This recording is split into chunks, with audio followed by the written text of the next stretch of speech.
Ja, und damit sage ich wieder Hallo und ein herzliches Willkommen zurück zu einer neuen Folge The Council. Und wir haben uns ja die letzten beiden Folgen alle gesuchten Gegenstände zusammengerafft und sollen uns jetzt wieder mit unserer Mutter treffen. Halt, da geht's lang. Hallo. Ja, ist es denn wahr? Dann halt so.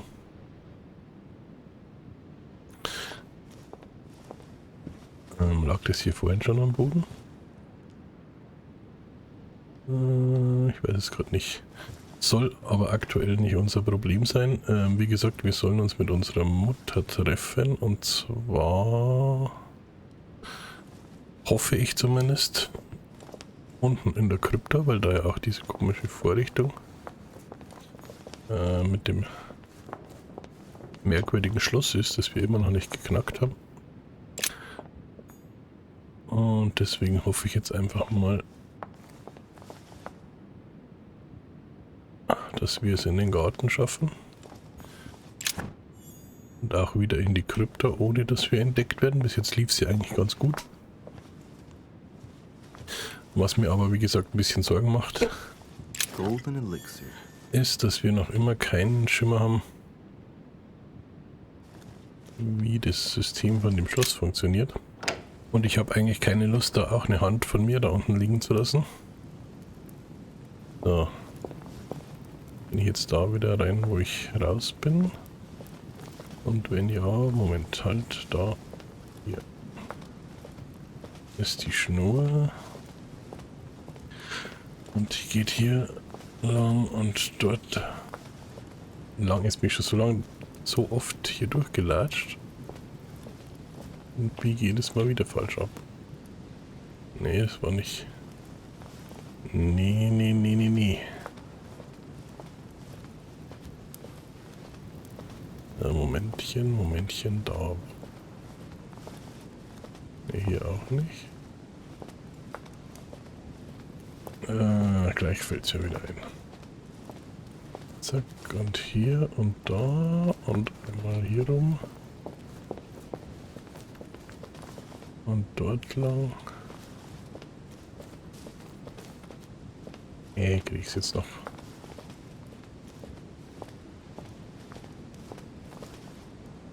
Geschissen oder nicht? Ja, so.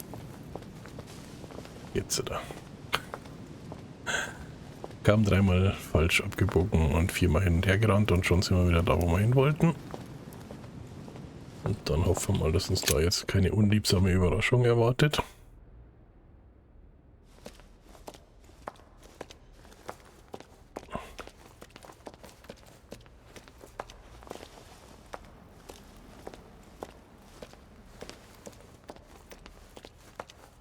Diese blöden Schatten, da meine ich immer, da steht einer. So, Mutti. Dann stecken wir deine zweite Hand auch noch da rein, ne? So, good. You've managed to gather all the keys. Yes, that's right. I have everything. What should I start with? Place the Clement III cross on the console. Then you have to put the nails on the disc of the door.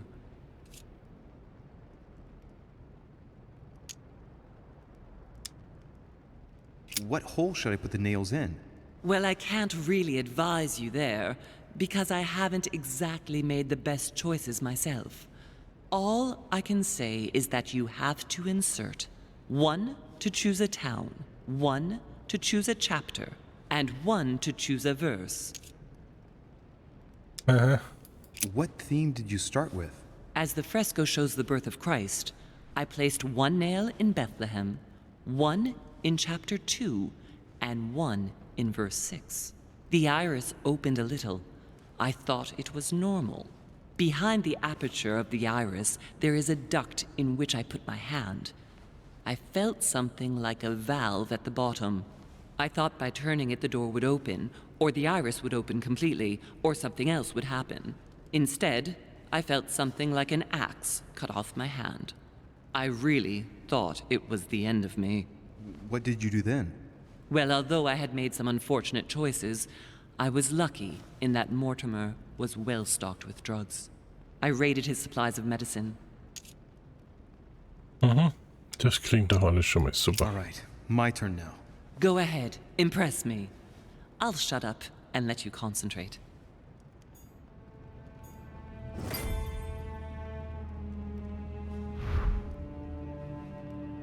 Gucken wir mal, ob wir irgendwelche Hinweise finden.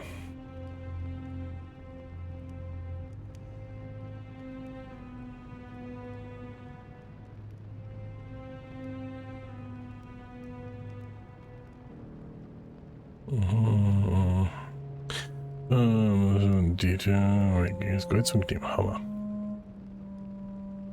Dicke Nägel. Hammer.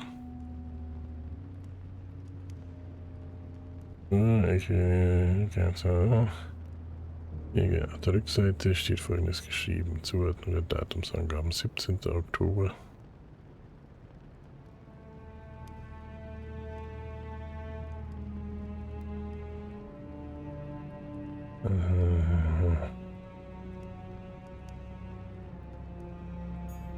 Keine Ahnung, ob uns das in irgendeiner This Form... exegesis contains comments from Judas on the different Gospels. It only contains certain chapters and verses, and the chapters are indicated by Roman numerals. The lexicon refers to different chapters and verses from the exegesis of Judas.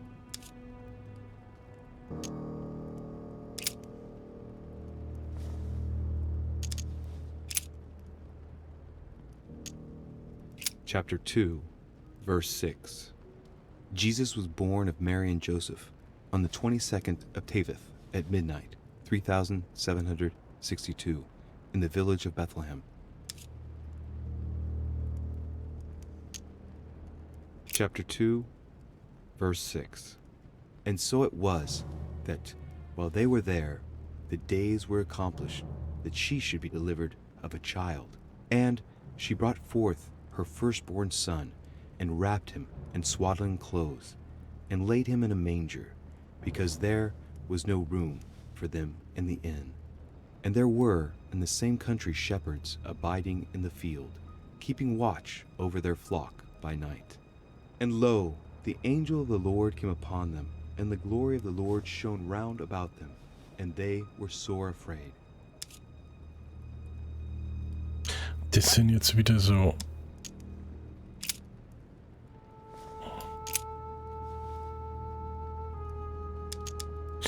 komische Rätselchen, die wahrscheinlich total viel Sinn machen, weil man total bibelfest ist.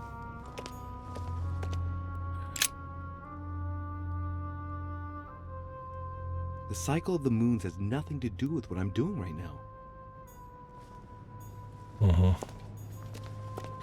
Okay, wir legen jetzt erst einmal hier das Kreuz rein. Das sollte man eigentlich hinkriegen. Das dürfte nicht so schwer sein. So. Dann wählen wir ein Thema aus und stecken diesen Egel in die Tür.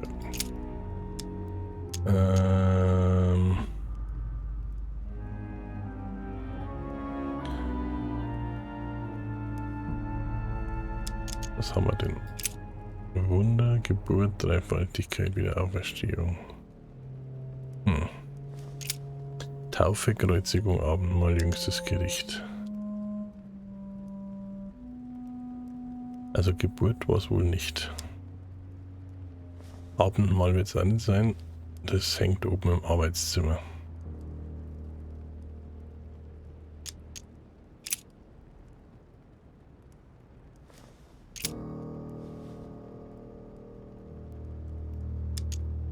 Chapter 1, verse 9. Jesus was baptized by John in Jordan on the 9th of Hesvan, 3852. Chapter 1, verse 9. And it came to pass in those days that Jesus came from Nazareth of Galilee, and was baptized by John in Jordan. And coming up out of the water, he saw the heavens opened, and the Spirit like a dove descending upon him.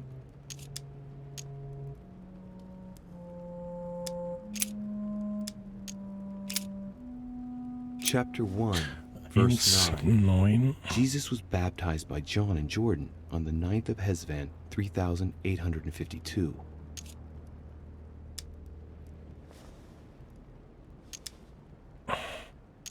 Chapter 1, verse 9. Jesus was baptized by John in Jordan on the 9th of Hesvan, 3852. Okay.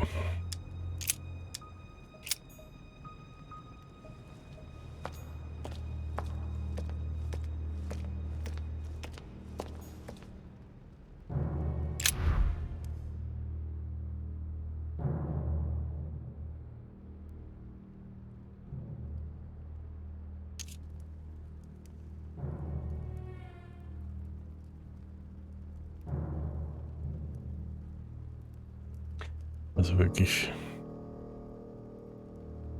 viel hilft mir das ja jetzt gerade nicht, oder?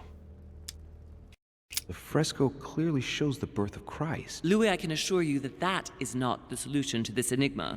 This fresco's only purpose is to mislead. I know that now. Please, focus on another theme about Christ. We'll have to trust her.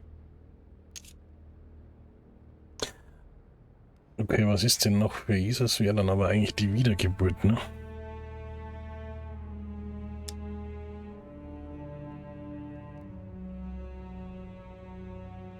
You could see that the paint has come off in parts.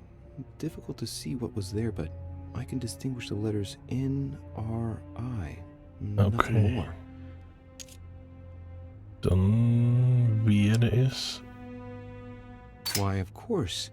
They're part of the initials Kreuzigung. INRI that you can find on the cross of Jesus at his crucifixion.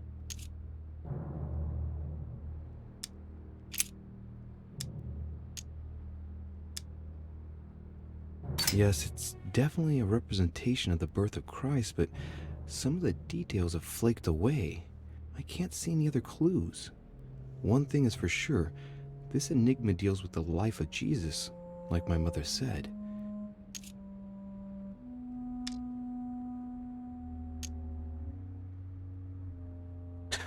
dann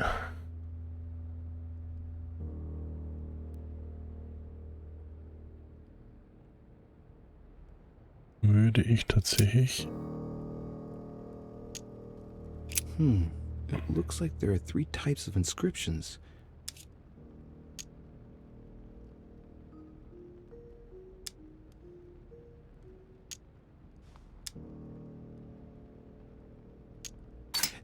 There are 3 styles of writing, and I've got 3 nails. There must be a link. I must surely put in 1 nail per category. Ja, du Schlauberger, das wissen wir doch These schon. towns have one thing in common. They're all related to the life and death of Jesus. For example, Jordan is the place of the baptism of Christ. Clearly, we have names of towns, Arabian numerals, and Roman numerals.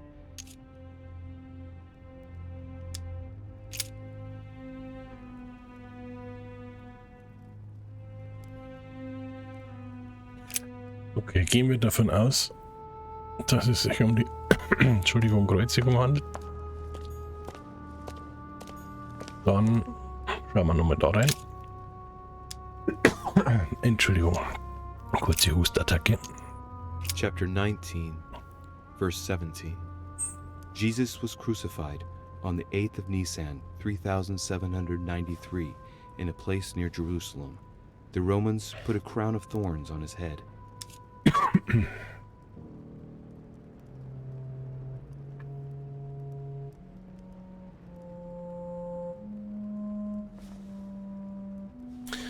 Ja, die Frage ist, ob wir damit auf dem richtigen Weg sind.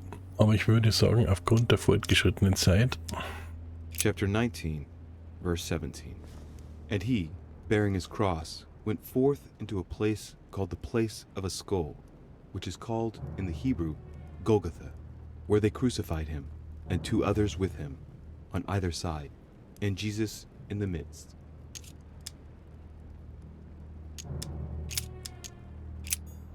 Aufgrund der fortgeschrittenen Zeit würde ich vorschlagen, wir versuchen das beim nächsten Mal, um den Spannungsbogen noch ein bisschen zu erhöhen. Ich bin mir nicht hundertprozentig sicher, ob wir auf dem richtigen Weg sind, aber das NAI würde schon darauf hindeuten. Und ja, da würde ich mich freuen, wenn ihr beim nächsten Mal wieder dabei seid und dann finden wir das gemeinsam raus. Bis dahin sage ich danke fürs Zuschauen, macht's gut und ciao, ciao.